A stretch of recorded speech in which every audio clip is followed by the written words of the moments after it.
Assalamualaikum warahmatullahi wabarakatuh. Perkenalkan, kami calon guru penggerak angkatan 9 dari Kabupaten Batang akan melakukan demonstrasi kontekstual modul 2.3 coaching dalam supervisi akademik. Perkenalkan, saya Desi Triwidiastuti dari SD Negeri Sukamangli 02. Saya Muhammad Zuri dari SD Negeri Sojomerto 1. Saya Waryudi dari SD Negeri Semamper 01. Saya Erika Prasraniasari dari TK Negeri Pimpinan Kecamatan Tebet. Selamat menyaksikan. Selamat siang Bu Aryuti, apa kabar hari ini Bu? Siang Bu Dika, alhamdulillah baik, kabar saya Bu Dika. Iya, Bu Aryuti hari ini akan melaksanakan coaching ya Bu Aryuti ya? Iya Bu Dika. Apakah sudah siap Bu? Alhamdulillah siap Bu Dika. Ya, oke, berhubung dengan tugas saya yaitu sebagai observer ya Bu. Jadi nanti saya akan tetap di sini menemani Bu Aryuti dalam proses coaching ya Bu ya. Iya Bu. Nah, untuk selanjutnya dalam proses coaching ini kan ada 3 kompetensi ya Bu ya yang harus dilakukan, yaitu yang pertama presence, yang kedua dengan penuh, kemudian mendengarkan dengan aktif, yang terakhir yaitu mengajukan pertanyaan yang betul-betul. Kira-kira nih Bu Aryuti, yang dari ketiga itu apa yang akan Bu Aryuti laksanakan? Ya. Kalau saya lebih di bagian prosesnya Bu Dika. Karena kan kita harus hadir secara penuh ya. Terus juga harus fokus dengan apa yang disampaikan oleh coaching. Kalau kita kurang fokus, otomatis kita menjadi kurang aktif dalam menanggapi coaching dan tentunya sulit juga dalam mengajukan pertanyaan-pertanyaan. Jadi hari ini Bu Aryuti akan melaksanakan proses coaching dan merasa bagian present ini yang paling perlu dikembangkan ya Bu Aryuti ya. Iya Bu Dika. Nah, terakhir itu apa yang Bu Aryuti inginkan dari coaching kali ini Bu? Ya. Yang pasti saya berharap akan ada solusi terbaik dari permasalahan-permasalahan yang dihadapi coaching. Baik ya Bu ya. Semoga coaching hari ini Bu Aryuti berjalan lancar ya Bu ya, dan selanjutnya saya persilakan Bu Aryuti untuk melakukan coaching dengan Pak Zuri gitu ya. Ya. Semoga nanti prosesnya sudah sesuai alur depai ya Bu Aryuti ya, dan nanti akan meningkatkan komunikasi Bu Aryuti dan Pak Zuri untuk menemukan solusi gitu ya. Baik Bu Dika. Terima kasih ya Bu Dika. Semoga nanti dapat berjalan dengan lancar. Silakan Bu.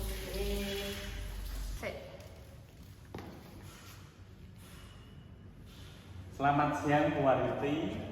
Apakah Bu Aryuti mempunyai waktu luang hari ini? Iya Pak, saya punya waktu luang hari ini. Sepertinya Bapak agak murung, ada permasalahan apa ya Pak? Iya ini Bu, mohon maaf sebelumnya ya. Saya jadinya mengganggu waktunya Bu Aryuti. Tidak apa-apa Pak. Begini Bu, saya mau sharing tentang masalah yang saya hadapi. Apakah Bu Aryuti bisa membantu saya? Dengan senang hati Pak. Kira-kira masalah apa itu Pak? Sebenarnya itu saya hanya ingin mendapatkan solusi atau pemecahan masalah dari apa yang sedang saya alami hari ini. Oke, Bapak menginginkan solusi atau pemecahan masalah yang dihadapi. Ya. Kalau boleh saya tahu nih Pak, permasalahan yang Bapak sedang hadapi ini apa Pak? Jadi gini Bu, beberapa hari yang lalu itu kan ada Bapak pengawas melakukan supervisi di kelas. Ya. Lah pada waktu supervisi itu Bapak pengawas itu saya itu mendapat teguran dari Bapak pengawas gitu. Oke, di saat supervisi dari Ya. Pak pengawas Bapak mendapatkan teguran. Ya. Ya.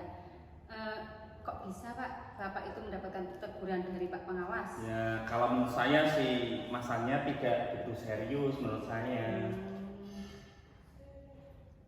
Terus tidak serius. Tidak serius yang bagaimana ini Pak?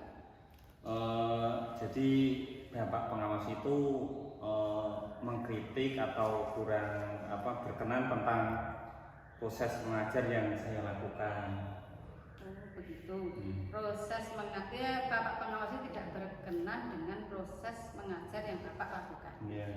Nah, yang proses mengajar yang Bapak lakukan ini seperti apa Pak? Apakah Bapak sudah mengelola dalam kelas, kelas ini sudah dikelola dengan baik?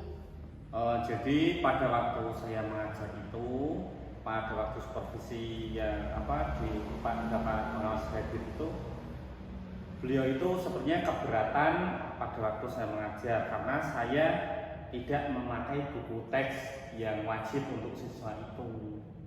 Oh begitu. Lalu setelah melihat Bapak ini menggunakan buku teks yang tidak wajib digunakan itu, respon dari Bapak Pengawas tersebut bagaimana Pak? Ya sejujurnya saya menyampaikan kepada beliau bahwa selama ini saya mengajar itu banyak menggunakan sumber-sumber yang lain yang relevan. Menurut saya mengajar itu tidak harus memakai buku teks, jadi bisa memakai sumber yang lain, bisa dari internet, bisa dari buku bacaan yang ada di perpustakaan, dari blog-blog di blogging itu ya. Jadi menurut saya tidak mesti menggunakan buku teks yang yang saya gunakan. Nah ketika saya sampaikan seperti itu, malah Bapak Pengawasnya merasa tersinggung. Oh begitu. Jadi masalahnya gini Pak ya. Di saat jenengan mengajar, jenengan tidak menggunakan buku teks yang diwajibkan, tetapi menggunakan sumber-sumber yang lain. Terus Pak Pengawas ini terus jenengan menjelaskan gitu ya dengan Pak Pengawas, tapi Pak Pengawas malah merasa tersinggung. Ya seperti itu, seperti yang saya katakan tadi di awal bahwa saya kan menggunakan beberapa sumber, yaitu seperti sumber bacaan dari buku di perpustakaan. Terus saya ajak siswa itu untuk menonton video-video yang saya search dari YouTube, juga video-video pembelajaran yang interaktif dan menyenangkan itu saya gunakan sumber-sumber yang itu. Oh iya. Loh, dan di sini kenapa Bapak itu tidak menggunakan buku teks yang sudah diwajibkan, Pak? Ya, saya tadi sudah bercerita bahwa menurut saya sumber belajar yang saya gunakan ini lebih memudahkan siswa ya, daripada dari buku teks itu, karena siswa lebih merasa termotivasi dan mengacu pada kurikulum yang lain. Kalau di video-video itu kan anak akan tertarik mengikuti pembelajaran. Iya, sebetulnya sudah bagus Pak. Lalu bagaimana hasilnya saat Bapak mengajar menggunakan sumber belajar yang Bapak pilih? Seperti yang kita ketahui nih Pak, karakter siswa kan berbeda-beda nih Pak. Dan belajar pun juga mereka juga mau menggunakan memiliki gaya belajar berbeda atau kesiapan belajar yang berbeda. Terus ini bagaimana ini Pak? Betul juga yang Ibu sampaikan tadi ya. Kenapa saya tidak kepikiran seperti itu ya Bu? Selama ini ada beberapa siswa yang hasilnya masih kurang maksimal. Saya hanya menggunakan sumber belajar yang itu saja ya. Jadi mungkin betul yang bersama Ibu bahwa karakter anak itu berbeda-beda. Iya Pak. Nah itulah mungkin dari Pak Pengawas pentingnya buku teks sebagai sumber belajar Pak. Mungkin harapan dari Pak Pengawas kemarin itu supaya Bapak menggunakan sumber belajar dengan buku teks juga, walaupun sudah melaksanakan pembelajaran menggunakan sumber belajar yang lain, tapi juga harus tetap mengacu pada buku teks yang sudah diwajibkan Pak. Oh betul ya Bu. Saya kenapa saya tidak berpikir hal itu ya Bu? Saya pikir Ibu ada benarnya juga ya Bu. Iya. Setelah Bapak bercerita nih, sekarang bagaimana perasaan Bapak? terus terang setelah saya sharing dengan ibu, setelah saya menyampaikan apa yang saya alami itu, saya merasa resah dan di rumah itu kepikiran terus dengan masalah ini. Akibatnya pekerjaan lain itu jadi terbengkalai. Terus lalu apa yang membuat Bapak merasa tidak nyaman selama ini? Ya sebetulnya yang membuat saya resah dan tidak nyaman itu karena kemarin pada seperti itu yang tadi saya ceritakan bahwa Bapak pengawas menyampaikan bahwa hal itu kepada Bapak kepala sekolah kita. Saya takut nanti kalau nanti akan jadi masalah di kemudian hari di sekolah kita karena Bapak pengawas menyampaikan pada kepala sekolah, nanti saya takutnya itu jadi masalah buat sekolah kita. Iya.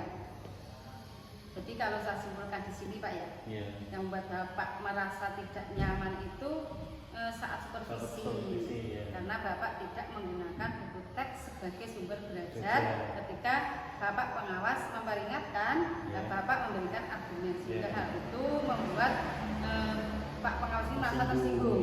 Lalu takut kalau nanti disampaikan kepada kepala sekolah. Iya betul. Ya seperti itu Bu. Kira-kira saya takutnya itu saya akan dipanggil dan ditegur oleh Bapak kepala sekolah. Mungkin kan karena Bapak pengawas sekitar pada kepala sekolah, saya nanti bisa ditegur. Mungkin gitu ya Bu ya. Ya Pak tidak mau nanti. Ya mudah-mudahan tidak lakukan. Yang namanya Pak pengawas juga dia kan sebagai orang tua kita. Ya menegur Bapak, tapi kan tidak harus disampaikan kepada Bapak kepala sekolah yang nantinya juga akan merembet ke masalah-masalah yang lain. Nah terus ini Pak, rencana aksi Pak, dari apa yang sudah Bapak sampaikan, apa rencana Bapak ke depannya?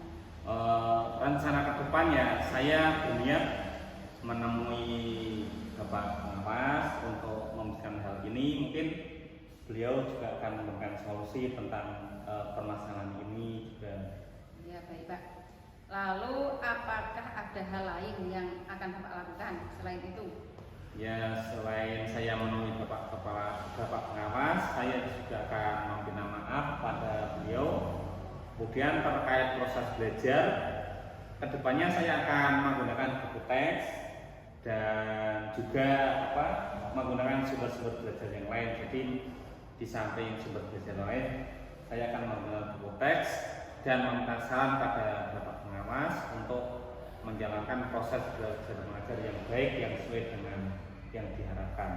Baik Pak, bagus sekali. Lalu bagaimana dengan proses belajar mengajar Bapak selanjutnya?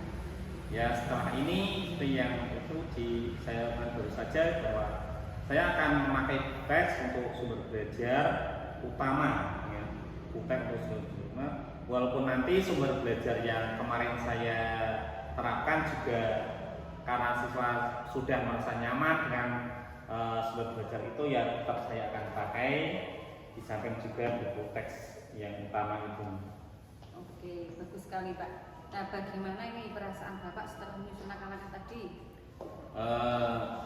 Syukur alhamdulillah sekarang saya merasa lega karena jujur saja saya tadinya takut mengambil langkah dalam menyelesaikan ini, apalagi sudah berusaha dengan atasan gitu. Saya khawatir takutnya nanti salah langkah. Oh begitu. Terus ini mengenai tanggung jawab Bapak ini. Syukurlah kalau Bapak sudah merasa lega. Lalu dari yang sudah Bapak rencanakan tadi, komitmen yang akan Bapak lakukan untuk menjalankan rencana tadi, apa itu Pak? Komitmennya ya untuk hal itu dalam proses belajar mengajar saya akan mengacu pada kurikulum yang ada, kemudian mematuhi aturan-aturan yang berlaku dari pengawas maupun aturan-aturan yang lain yang sesuai dengan tupoksi kita sebagai guru. Oke. Terus untuk menjalankan hal tersebut Pak, dukungan dari mana atau dukungan apa yang Bapak butuhkan untuk melakukan komitmen tersebut? Dukungan yang saya harapkan yaitu mungkin saya akan mencoba berkomunikasi dengan guru lain atau teman sejawat yang lain, jadi bisa saling mengingatkan untuk ke depan saya agar lebih baik lagi. Bagus Pak, itu ide yang sangat bagus Pak. Semoga nantinya dapat segera terselesaikan dan Bapak dapat bekerja dengan suasana hati yang tenang tanpa dihantui Amin. Terima kasih Bu Aryuti ya sudah meluangkan waktunya mendengarkan keluh kesah saya. Sekarang saya merasa lega. Semoga kita nanti menjadi guru-guru yang bisa menjadi teladan untuk siswa-siswa kita. Ya, sama-sama Pak. Ya. Semoga nanti kita bisa menjadi guru yang teladan bagi siswa-siswa kita. Ya. Maaf Ibu, saya kebetulan ada janji dengan siswa saya tak ke ruang sebelah ini. Silakan Pak Ngi. Ya. Terima kasih. Salam sehat dan bahagia. Terima kasih Bapak. Ya. Alhamdulillah Ibu ya, tadi Bu Aryuti sudah melakukan coaching dengan Pak Zuhri dengan baik Ibu. Bu Aryuti sudah terlihat dari alur percakapannya dia sudah melakukan sesuai dengan alur cerita yang ada tujuan identifikasi, rencana aksi dan juga tanggung jawab Ibu. Kemudian yang ingin saya sampaikan dari praktik coaching yang sudah Bu Aryuti lakukan ya, khususnya dengan Pak Zuhri tadi, menurut Ibu apa indikator keberhasilan dari diskusi tadi coaching Bu Aryuti dengan Pak Zuhri apa nih? Ya, indikator keberhasilan dari diskusi tadi yaitu bagaimana coach dapat menemukan rencana atau solusi untuk mengatasi masalah yang dihadapi. Jadi untuk rencana aksi dan solusi yang nantinya Pak Zuhri akan laksanakan sudah tadi sudah ditemukan Bu. Jadi baik, jadi untuk rencana aksi dan solusi nanti akan Pak Zuhri lakukan dari hasil coaching tadi Bu ya. Kemudian tadi Bu Aryuti sampaikan ingin mengembangkan kompetensi princess atau kehadiran penuh ya Bu ya. Di sini saya mengamati bahwasanya juga Ibu sudah dapat melakukannya dengan baik karena dengan kita hadir secara penuh menjadi pendengar yang baik pada praktik coaching ini dan memberikan pertanyaan-pertanyaan yang berbobot akan membuat coaching menjadi lebih terbuka dan merasa nyaman untuk mendapatkan solusi yang dihadapi tadi. Dan juga dapat memotivasi coaching dalam melakukan rencana aksi yang telah disusun lebih maksimal. Iya betul Bu Gita. Nah, terima kasih ya Bu Aryuti ya selaku coach dan saya sebagai observer mohon maaf apabila banyak kekurangan. Praktik coaching hari ini dan memberikan pembelajaran pada kita semua yaitu bahwa menjadi coach memang harus memperhatikan kompetensi-kompetensi sehingga tercipta solusi dari permasalahan sesuai dengan alur cerita Ibu. Jadi tadi sudah melaksanakan semuanya dengan baik. Mudah-mudahan kita dapat melakukan lagi apabila ada permasalahan lagi lebih baik lagi Ibu dengan alur cerita yang